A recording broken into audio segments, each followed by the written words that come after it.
नमस्कार दोस्तों, आज मैं आपको एक ऐसी सच्ची कहानी सुनाने जा रहा हूं जो सिर्फ एक लड़की की नहीं बल्कि हर उस सपने की है जिसे दबा दिया जाता है सिर्फ इसलिए कि वो एक लड़की है। ये कहानी है उस मासूम सी बच्ची की जिसे किताब छूने तक की इजाजत नहीं थी, पर आज उसका नाम पूरे जिले की पहचान बन चुका है। कहानी है एक ऐसी लड़की की जिसका नाम लोग नहीं लेना चाहते थे क्योंकि वो सवाल पूछती थी, सपने देखती थी और वो भी लड़की होकर। छोटे से गांव की मिट्टी से जन्मी थी आरती। घर में मां थी जो दिन भर चूल्हे से जूझती थी। पिता थे जो मानते थे कि लड़कियों को ज्यादा पढ़ाना घर की बदनामी है। आरती जब 10 साल की थी तब ही स्कूल जाना बंद करवा दिया गया। भाई स्कूल जाता, वो झाड़ू पोंछा करती। रोटियां बनाते हुए वो स्कूल की घंटी की आवाज सुनती और चुपचाप आंसू पोंछ लेती।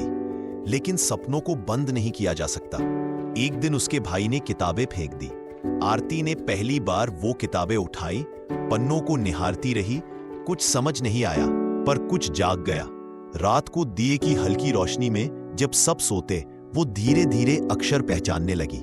ABC, क, ख। उसके लिए ये अक्षर नहीं थे, ये रास्ते थे एक नई दुनिया के। लेकिन घर में जब ये बात पता चली तो किताबें छिन गई। पिता ने डांटा, लड़की होकर पढ़ाई करेगी, शर्म नहीं आती। लेकिन तब तक आरती के भीतर वो बीज बोया जा चुका था जो अब पेड़ बनना चाहता था। गांव के मास्टर जी ने उसे देखा, आंखों में आग, चेहरा बुझा हुआ लेकिन आत्मा जल रही थी। उन्होंने कहा, छुप कर पढ़ ले, मैं तुझे पढ़ाऊंगा। बस फिर क्या था। आरती ने दिन में खेतों में काम किया, रात में मास्टर जी से पढ़ाई की। पढ़ाई किताबों से नहीं होती, इरादों से होती है। और आरती का इरादा था कुछ बनकर दिखाना। 2 साल बाद उसने 10वीं बोर्ड प्राइवेट से दी और पास हो गई फर्स्ट डिवीजन में। अब गांव में कानाफूसी शुरू हो गई, लड़की हाथ से निकल जाएगी।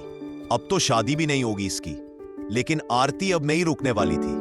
उसने इंटरमीडिएट किया, फिर ग्रेजुएशन, फिर आया असली सपना, यूपीएससी।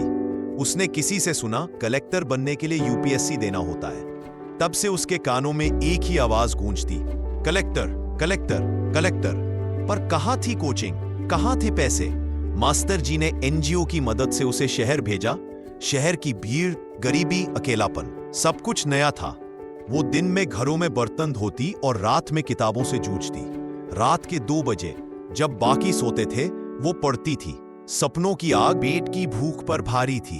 पहला अटेम्प्ट फेल हो गई, दिल टूटा लेकिन उम्मीद नहीं। दूसरा अटेम्प्ट और ज्यादा मेहनत, सुबह 4 बजे उठना, 12 से 14 घंटे पढ़ना। वो नोट्स खुद बनाती, लाइब्रेरी में घंटों बैठती।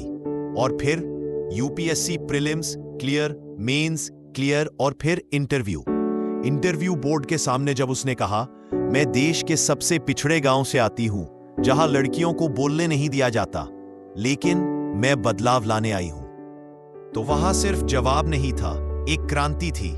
फिर आया वो दिन जब रिजल्ट आया, आरती यादव, रैंक 67, आईएएस।